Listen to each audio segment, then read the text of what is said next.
ఎవళ్ళైనా ఇళ్లల్లో దాక్కుంటే ఆడోళ్ళైతే శీలం పోతది, మగోళ్ళైతే ప్రాణాలు పోతాయి.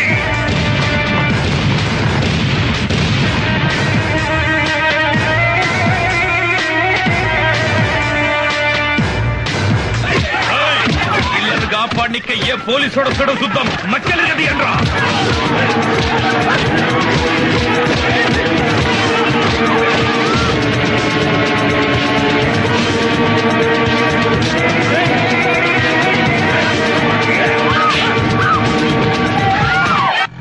పాపయ్య ఇదిగో బాబు, ఎంతైందో తీసుకుని చిల్లరేవు. ఇచ్చేది ఏం లేదు. ఏంటి ఇవ్వవా? పోలీసు వాళ్ళకి చెప్పుకుంటావా? పోయి చెప్పుకోపో. రిటైర్మెంట్ డబ్బుతో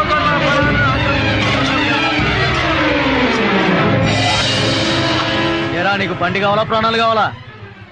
ఏందిరా చూస్తున్నావు? కేసు మళ్ళీ కోర్టుకు రాకుండా కేసు పేపర్లన్నీ తగలబెట్టండి రా.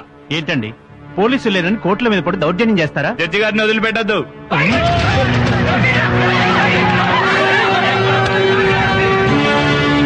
దీనివల్ల ఎన్నో కేసుల్లో ప్రధాన నిందితులకు, హంతకులకు, దోపిడీ ముఠాలకు శిక్ష పడే అవకాశం లేకుండా పోతోంది. ఈ పరిస్థితి ఇలాగే కొనసాగితే మున్ముందు రాష్ట్ర పరిస్థితి ఏంటో ఊహలకు కూడా అందకుండా ఉంది. ఈ సెంటర్ లోనే మీరు క్యాబినెట్ చేయాలి. ఏం చూస్తున్నారే? కెమెరా చేస్తారా? బట్టలు కూడా ఏమంటారా?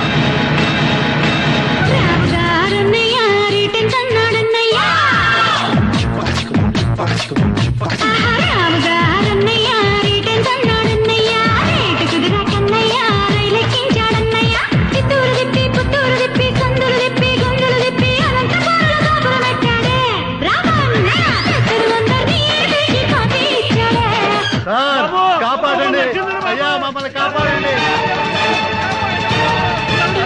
మమ్మల్ని కాపాడండి సార్. మా ఇంట్లో ఆడోళ్ళు రోడ్డు మీదకి లాగి డ్యాన్సులు చేస్తున్నారు సార్. మమ్మల్ని కాపాడండి సార్. వాళ్ళు చేసే అవమానాలు, దౌర్జన్యాలు సహించలేకపోతున్నాం సార్. మమ్మల్ని రక్షించండి సార్.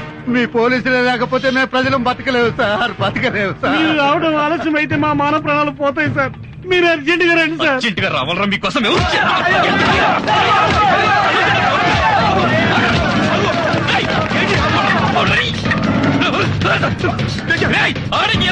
మళ్ళీ కాపాడమని వచ్చినట్టు కాల్చి మారేస్తారు.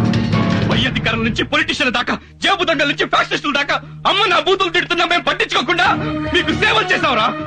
మీకు కూడా మమ్మల్ని వాడేసుకుని వదిలేయాలని బుద్ధి పుట్టింది అంటే ఎందుకు చేయాలరా మీకు సేవ? చెయ్యం. మీరు చస్తే సేవ పంచనామా రాయడానికి కూడా రావరా? ఏ రౌడీ ఎమ్మెల్యే మాటలు విని మీరు మమ్మల్ని ఎదవలు చేశారో నా చావండి రా.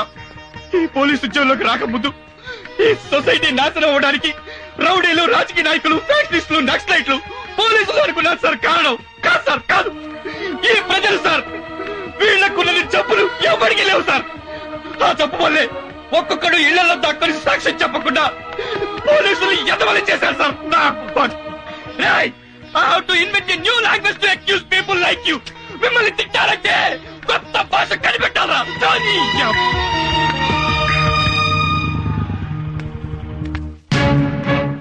ఎవర్రా ఇళ్ళు? నా భార్య బిడ్డలు. నీకు పెళ్ళం కావాలా, కూతురు కావాలా? అదేంటండి ఏ డిసైడ్ చేసుకోలేకపోతున్నాడు గానీ ఇద్దరిని తీసుకురంట. ఇది అన్యాయం సార్, ఇది అన్యాయం సార్. ఎందుకు సార్ మాట చెప్పాల్సింది మా కాదురా, పోలీసులకి. లాకరండ్రా.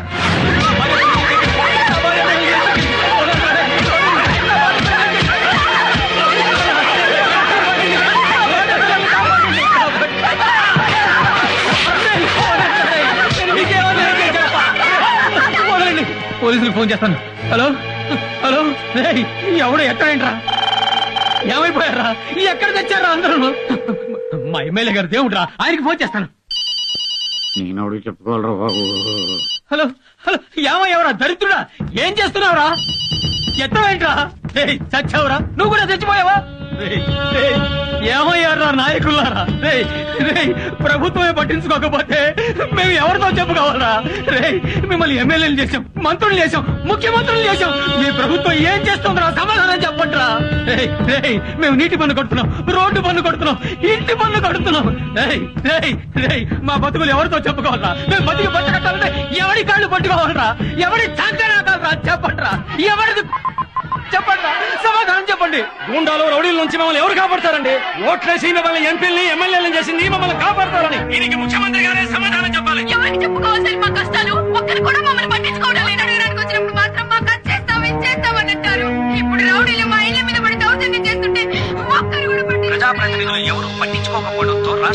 నా ప్రజలు ఎవరికి చెప్పు.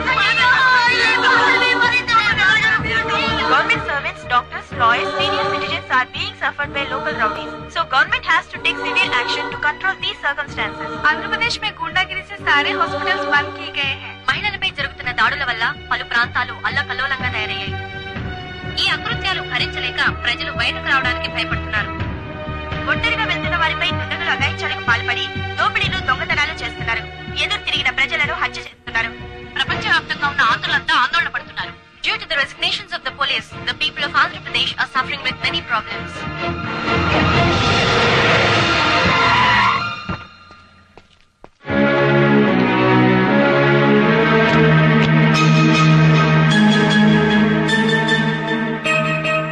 మిస్టర్ నాయుడు, ఒక్క విషయం మాత్రం గుర్తుంచుకో. అఆల్ రానివాడు కూడా మంత్రి అయిపోయి ఐఏఎస్లను, ఐపీఎస్లను శాసిస్తున్నాడంటే ఆ తప్పు వాడిని ఎమ్మెల్యే చేసిన ప్రజలది కాదయ్యా. అసలు వ్యవస్థలోనే లోపాలున్నప్పుడు కేవలం ప్రజల మీద కోపం తెచ్చుకోవడం న్యాయం కాదు. ప్రజలు అమాయకులయ్యా. అతివృష్టి మూలంగానో, అనావృష్టి మూలంగానో కరువులొచ్చినా, కష్టం వచ్చినా వాళ్ల బాధలేవో వాళ్లు పడుతూ బతుకుతున్నారే తప్ప దోపిడీలు చెయ్యాలనో, దోచుకోవాలనో, దౌర్జన్యాలు చెయ్యాలనో ఆలోచనే రాని మంచివాళ్లయ్యా ప్రజలు. అలాంటి ప్రజల్ని మా రాజకీయ నాయకులు మోసం చేసి మీ పోలీసులు నిందించి వాళ్ల బ్రతుకుల్ని నాశనం చేయకండి. ఇదిగో నా రాజీనామా పత్రం. ఇంకెప్పుడైనా మా ఎమ్మెల్యేలు కాని, మా మంత్రులు కాని మీ విధి నిర్వహణలో అడ్డుపడితే నేను శాశ్వతంగా రాజకీయాల నుంచి తప్పుకుంటాను. దయచేసి ప్రజల్ని కాపాడండి. మనమంతా వాళ్ల కోసం పనిచేసే సేవకులం అనే నమ్మకాన్ని ప్రజలకు కలిగించండి. రాజీనామా అక్కర్లేదు సార్. మాకు ప్రజలన్నా, ప్రజాస్వామ్యం అన్నా చాలా ప్రాణం. Teja, yes sir. Suresh sir, ప్రజల్ని కష్టపెట్టే వాళ్ళు చించి ఊతికి ఆరేయండి. గో. Yes sir.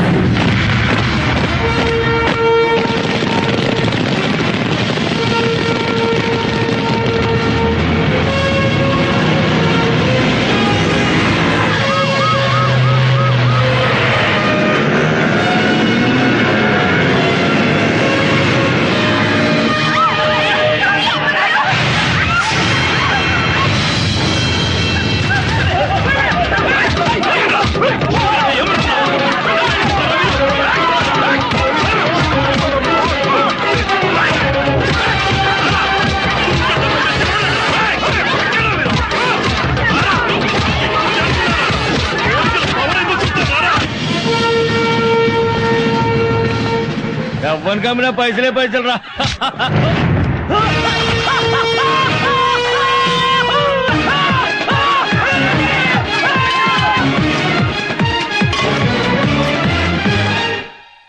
నమస్కారం అయ్యా. మమ్మల్ని ఏం చేయొద్దు.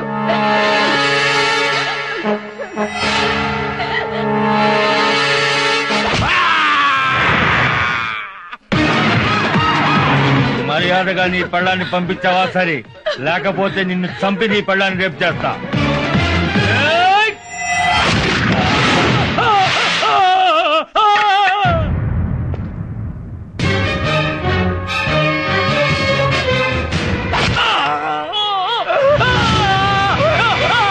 కోర్టు ఫైల్స్ అని తగలబెడతారా? రే పట్టండి. జడ్జి గారి మీద చేస్తావరా? రే నేను నీ కేసే శిక్షనేరా.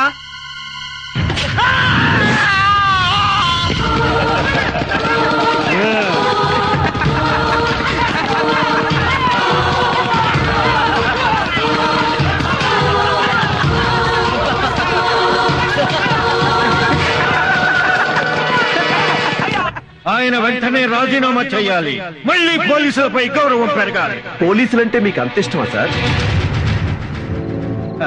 పోలీసులంటే భలే ప్రాణం తమ్ముడు నాకు. పోలీసులంటే అంత ప్రేమ ఉన్నవాళ్ళు ఒక పోలీస్ ఆఫీసర్ అతని కుటుంబాన్ని ఎందుకు చంపారండి? మీ రాజకీయాలకు ఎలా బలి చేశారండి? చాలా తప్పుగా మాట్లాడుతున్నావు తమ్ముడు. నేను పోలీసులను చంపటం ఏంటి? విమర్శించడానికో హద్దు ఉండాలి. సాక్ష్యంతో మాట్లాడండి. సాక్ష్యంతోనే వచ్చాను. మీకు చెంచాగిరి చేసినందుకు నన్ను బట్టలోడు తీసి చెప్పి పెట్టుకొట్టి నన్ను ఒక సిన్సియర్ ఆఫీసర్ గా మార్చాడే ఆ సర్కిల్ ఇన్స్పెక్టర్ మహేష్. మీ పొలిటీషియన్ చంకనాకినందుకు మా పోలీసులు ఉతికారేశాడే ఆ సర్కిల్ ఇన్స్పెక్టర్ మహేష్. మీరు ఎమ్మెల్యేగా ఉన్నప్పుడు లంగా పనులు చేసినందుకు మిమ్మల్ని రాజకీయ సన్యాసం చేయించాడే ఆ సర్కిల్ ఇన్స్పెక్టర్ మహేష్. బతికే ఉన్నాడు, సాక్ష్యంగా ఉన్నాడు, ఎక్కడే ఉన్నాడు చూడ.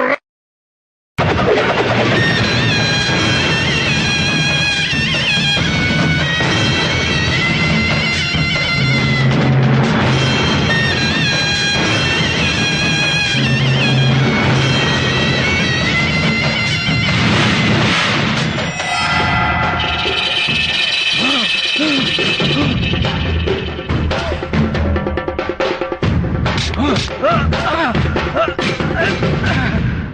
చేతులు నరికింది ఎమ్మెల్యే భగవంతుడు. ఆ భగవంతుడు ఎవరో కాదన్నా, సిఐ మహేష్. భగవంతుడా!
बादशाह उधर है क्या देखो।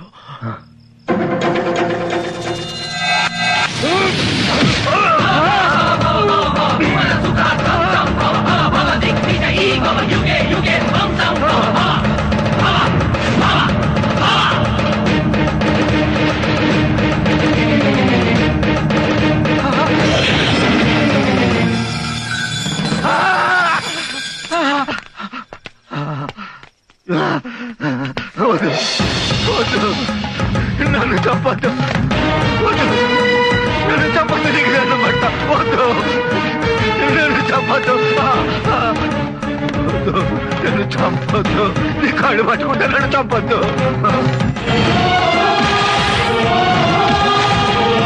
నన్ను చంపద్దు.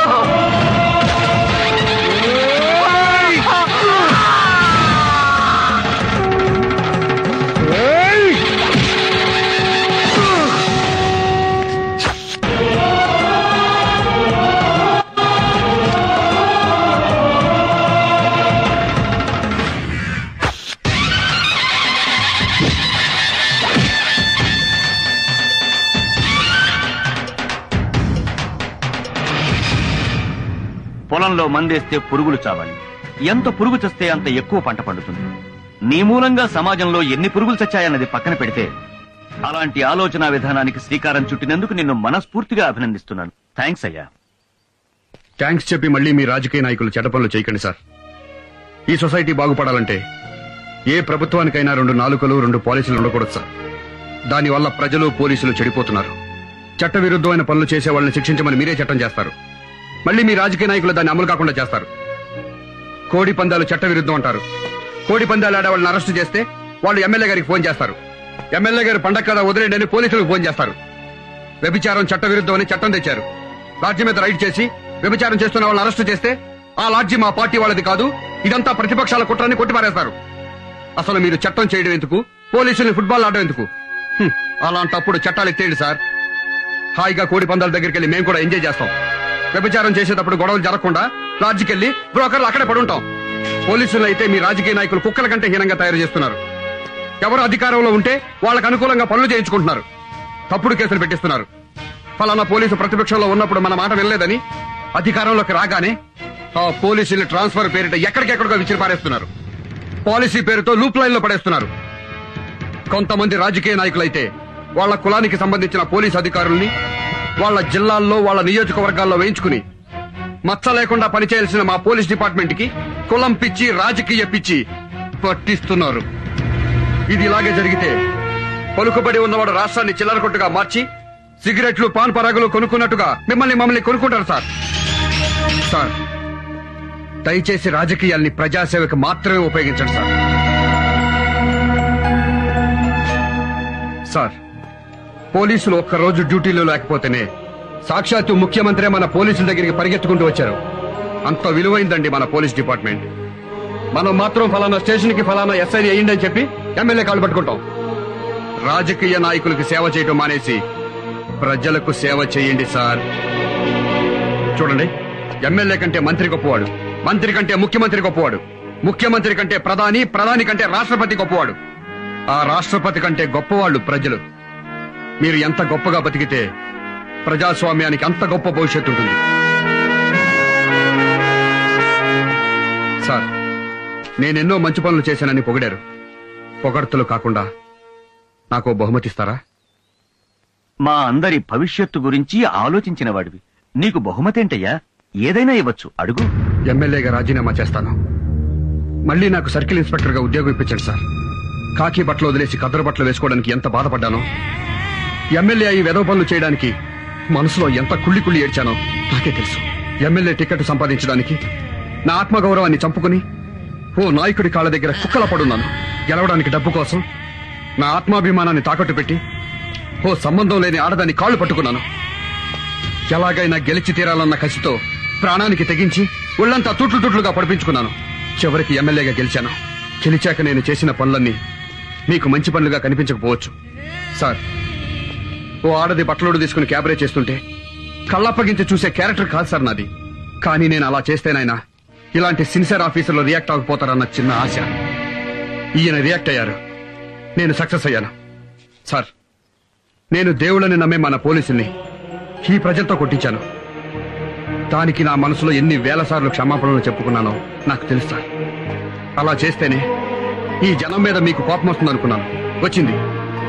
మీరు రాజీనామాలు చేశారు. పోలీసు ఎంత గొప్పవాడో, పోలీసు సమాజానికి ఎంత అవసరమో, పోలీసు లేని సొసైటీ ఎలా ఉంటుందో అప్పుడు తెలిసొచ్చింది జనానికి, రాజకీయ నాయకులకి. ప్రత్యక్ష నరకం చూశారు. ఇవన్నీ తప్పులు కాదు సార్. శిక్షలు వేస్తూనే జనానికి పోలీసులకి వాళ్ళ బాధ్యత గుర్తు చేశాను.